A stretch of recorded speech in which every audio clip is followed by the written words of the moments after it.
बालेश्वर जिला बालियापाल ब्लॉक अंतर्गत जामुतकुला ग्रामर सार्वजनीन श्रीपंचमी मेला रे 21 वर्ष पूर्ति अवसर में आरंभ होईछि श्रीजगन्नाथଙ୍କ 32 बेश और 56 मादल हरिनाम संकीर्तन।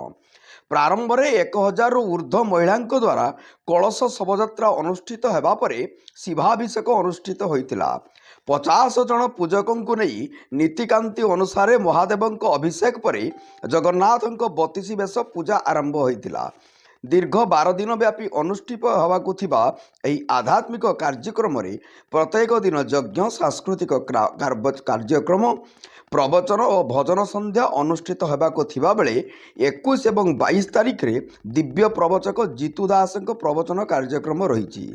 यहाँ पर 24 तारिख ठारू 56 मदल नाम संकीर्तन होई 27 तारिख पर्यंत चलिबो एवं उद्यापनी उत्सव रे 30,000 लोकों पाई प्रसाद सेवनर व्यवस्था करा जाइछि।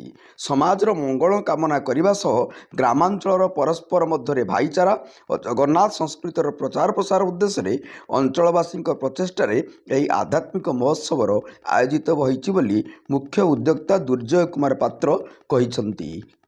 बालियापालरू ज्योतिरादित्य पात्रଙ୍କ रिपोर्ट जनता एक्सप्रेस।